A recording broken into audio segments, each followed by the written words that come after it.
Bien, vemos ya a nuestros invitados en pantalla. Les agradecemos al doctor Mauricio Alarcón, director ejecutivo de Fundación Ciudadanía y Desarrollo, y la señora Lucía Plasencia, ex asambleísta por Izquierda Democrática.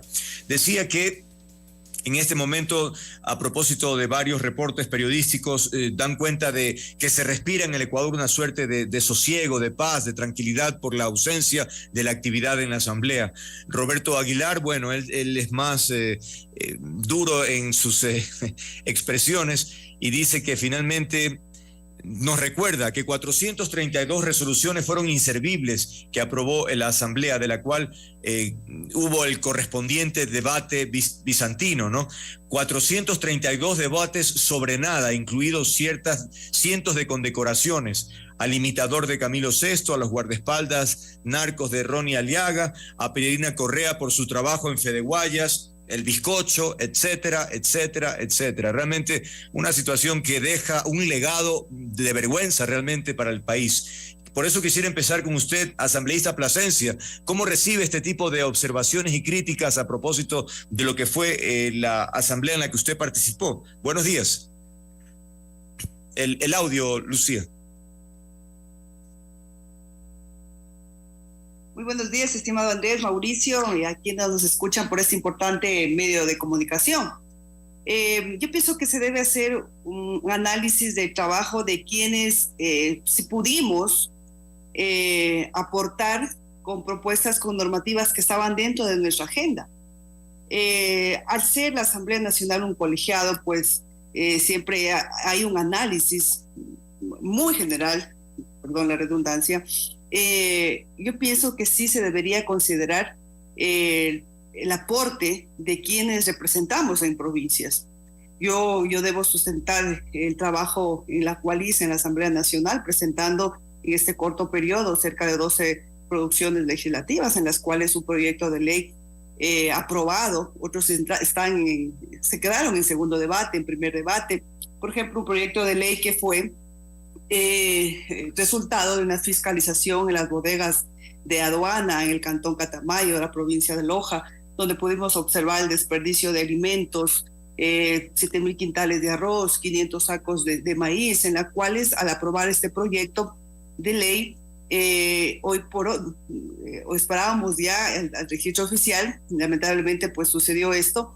El resultado, el objetivo de este proyecto de ley era de que esos productos que se encontraban ahí, que estaban destinados a la destrucción, se puedan coordinar mediante los gobiernos autónomos descentralizados y las organizaciones sociales. Otro proyecto de ley que también se debe mencionar, porque si bien es cierto, lo que usted mencionaba, era un tema social en la cual, lo voy a decir yo porque a lo mejor en un momento también recibía, miren, necesitamos el reconocimiento de las personas que hacen voluntariado, de las personas que hacen cultura, y uno se atiende a la ciudadanía para poder llevar, porque es necesario también el reconocimiento. Pero bueno, voy a terminar de concluir. Una ley que también fue presentada por el colegislador, por el Ejecutivo, y me estoy refiriendo a la Ley para la Transformación Digital y Audiovisual, en la cual hice observaciones, 16 observaciones, las cuales fueron recogidas en aquel momento, en la cual yo debo reconocer y agradecer que pudimos estar en sintonía de las necesidades de la ciudadanía, porque esas observaciones fueron trabajadas desde la parte sur. Entonces, yo pienso que se debe hacer un análisis también más profundo, no solamente quedarnos en ese general.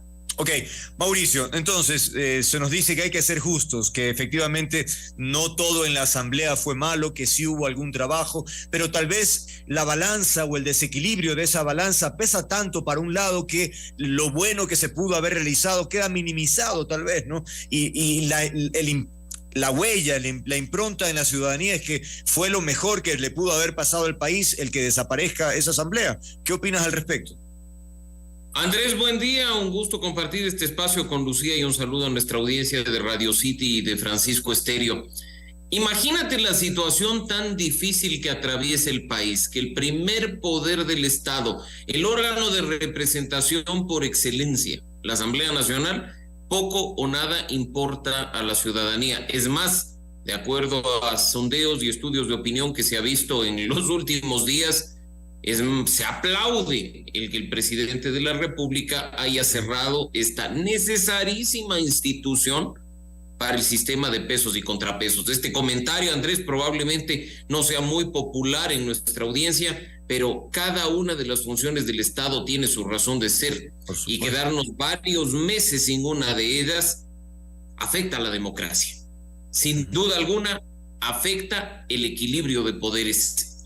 Mira que nos guste o no, y yo he sido el principal crítico de la forma en que se ha prostituido la fiscalización durante el último mandato, te digo, es grave que no haya quien haga control político al Ejecutivo durante un tiempo aproximado de 6 meses. Ahora, ¿por qué llegamos a donde estamos? Y tú ya lo has dicho. No todo es malo en la Asamblea Nacional. En un programa de una colega tuya muy querida decía que yo le calificaba como un 5/10, y en lugar de discutir sobre por qué la calificación me decían que estaba siendo excesivamente generoso porque se merecían un 0. Y yo decía, porque no todo es blanco o negro, porque claro, si bien es cierto que a nosotros nos llegan cuestiones como las que yo mismo he hecho burla, Andrés, el hecho de que se pierda más tiempo discutiendo sobre si el bizcocho es rico o sobre si la guayusa es energética o el chimborazo es el punto más alto cercano al sol, horas de discusión, se deja de lado temas que son trascendentes para la ciudadanía en cuanto a inseguridad, falta de empleo y por supuesto lucha contra la corrupción. Ahora bien, mira tú que la Asamblea Nacional ha implementado relativamente bien los temas de Parlamento abierto, ha mejorado los temas de transparencia legislativa, hay leyes que, como ya decía Lucía, incluso por iniciativa del Ejecutivo fueron discutidas y aprobadas. Incluso tú has visto que la ley de inversiones, que originalmente fue bloqueada en la Asamblea Nacional y hubo todo el cruce con el Ejecutivo, terminó siendo hasta co-creada con los sectores productivos. Estas son cosas que son positivas indudablemente, pero se borra con el codo lo que se hace con la mano, y a la ciudadanía en general le queda ese mal sabor de boca de la pérdida de tiempo en asuntos irrelevantes, al no sentir incluso el impacto directo del trabajo legislativo en su vida diaria. Porque además, Lucía, de esos discursos absolutamente superficiales, intrascendentes, también está el tema de algunos de los ex legisladores que solicitaban permanentemente la información a los ministros.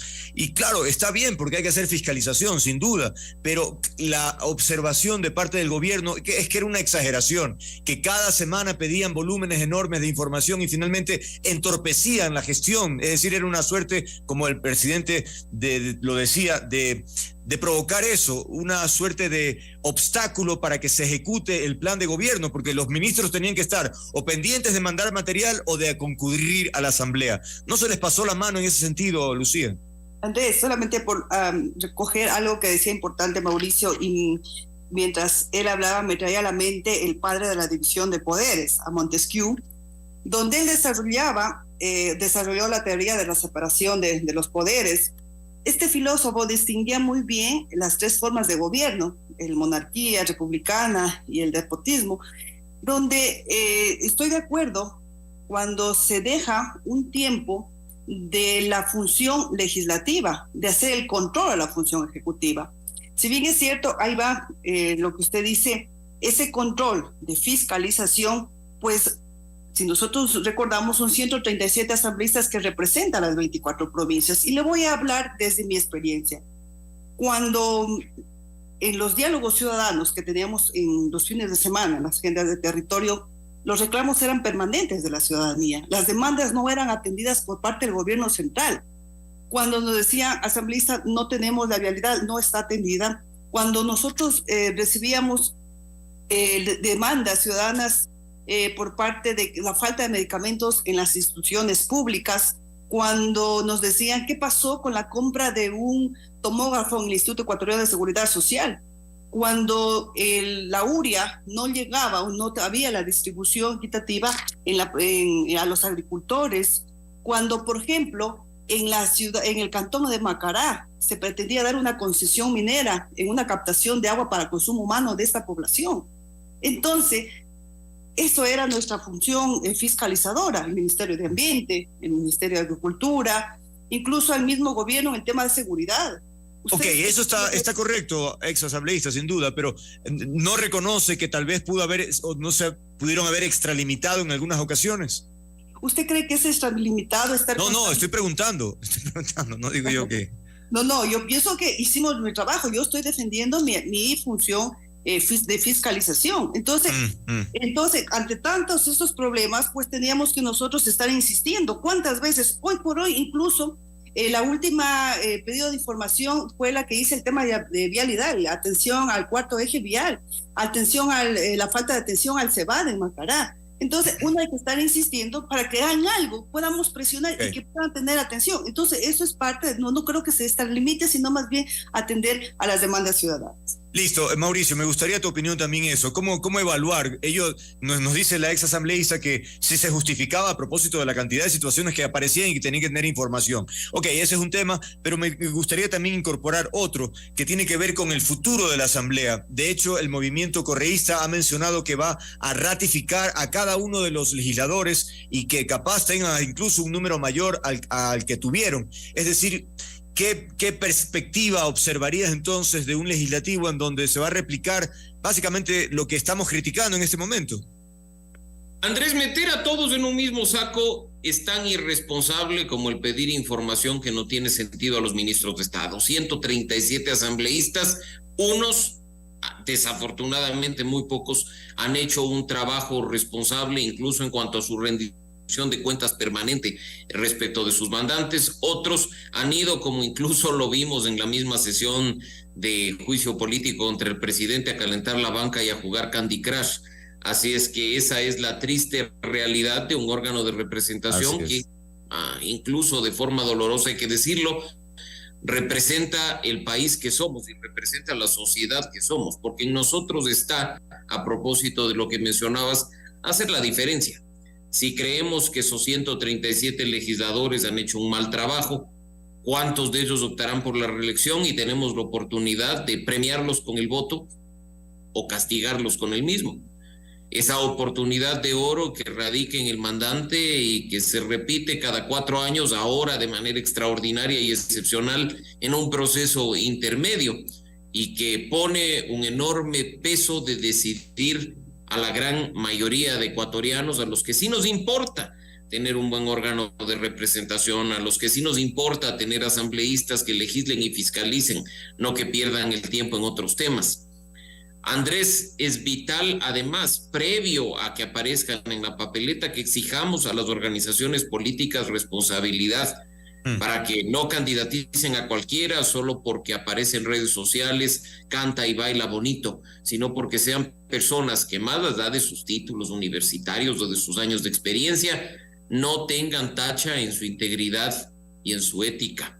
Mira qué grave resulta que tengamos asambleístas que hayan perdido su curul por sentencias ejecutoriadas vinculadas a cuestiones de corrupción, o que hayamos tenido casos en los que el propio órgano legislativo se autodepura por denuncias de corrupción como las que hemos visto en estos 2 años en que el periodo ha estado en funciones. Así es que ahí, insisto, radica esa oportunidad en manos de todos los ecuatorianos para mejorar un tanto la calidad legislativa, para mejorar un tanto la calidad de la fiscalización, eligiendo a gente que valga la pena, no a cualquier persona porque cante o baile bonito, insisto. Y la primera responsabilidad recae en los movimientos y partidos políticos porque son quienes eligen efectivamente a esas personas que luego nosotros tendremos que votar. Entonces ahí uno se pregunta, Izquierda Democrática como Pachacutic también han demostrado inconsistencia ideológica a propósito de las divisiones internas. Uno no sabe exactamente porque entre ellos mismos ustedes ahí dicen quienes están con la derecha y otros que han perdido el rumbo y que ya no son la Izquierda Democrática de Borja, y entonces no se sabe exactamente, es un misterio qué mismo es Izquierda Democrática. ¿No reconoce usted, Lucía, en ese sentido que falta, no sé si seriedad, trabajo, formación interna para que haya más convicción? Porque de verdad suena un poco así como una suerte de burla, ¿no? ¿Qué es esto de que ni bien entran, ya empiezan las diferencias? Y claro, se dice, es que hay libertad de opinión, y sin duda, qué bueno que haya libertad de opinión dentro de los movimientos y partidos, pero no puede haber una diferencia tan abismal como decir, no sé, que el movimiento está cerca de la derecha cuando supuestamente es de centro izquierda. O sea, realmente hay una diferencia importante, creería allí.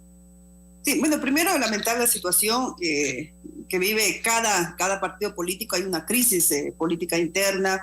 Sí hay que hacer un mea culpa dentro de los partidos, pero de la lucha de poderes que se quiere trasladar dentro de la Asamblea Nacional, y esto conlleva a una división, no solamente acarrea dentro de los bloques, dentro de la Asamblea en sí, sino esto conlleva a las provincias, y eso es lo que nos pasó dentro de la izquierda democrática.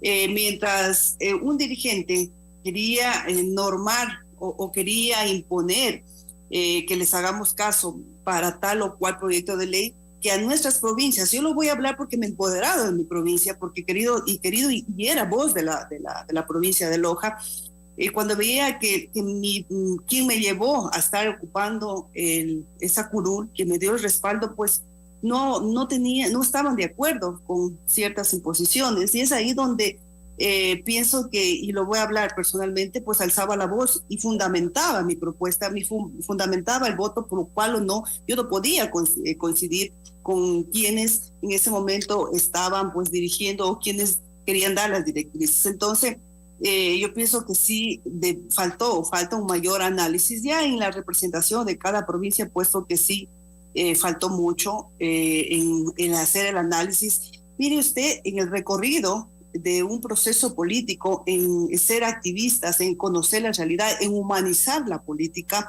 yo pienso que es muy importante, porque eso depende también representar y tener esa sensibilidad con quienes representan y poder exigir.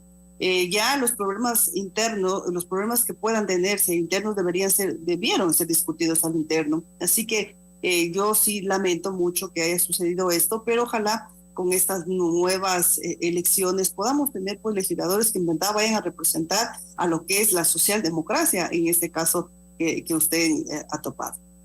Porque la democracia no existe sin un parlamento, sin un congreso, sin una asamblea, Mauricio, de manera que es imprescindible efectivamente estructurarla nuevamente.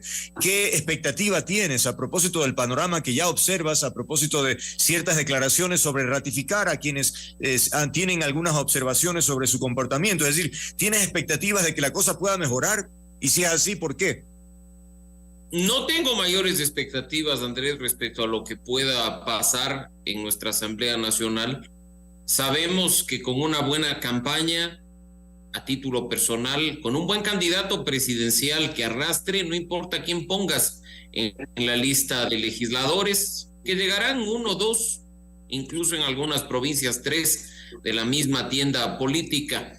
Incluso esos candidatos de relleno pueden aparecerse y terminar siendo los primeros que se declaran independientes, que se sacan la camiseta de su organización política y terminan cotizando su voto al mejor postor. Lo vimos en mayo de 2021, lo vimos a lo largo de estos 2 años y creo que lo seguiremos viendo hasta 2025 o quién sabe dentro de cuántos años más. Mira que en el fin de semana el panorama respecto de las precandidaturas presidenciales se ha movido de forma muy fuerte y tú podrás ver el nivel de apoyos, el nivel de declaraciones públicas que se han hecho respecto de unos y de otros, sabiendo además, y hay que decirlo, que si hay una organización política estructurada, fuerte, orgánica, que ya obtuvo un triunfo en febrero pasado a propósito de las elecciones a gobiernos locales y que probablemente repita el bloque actual o incluso mayor al interior de la Asamblea Nacional, será la Revolución Ciudadana.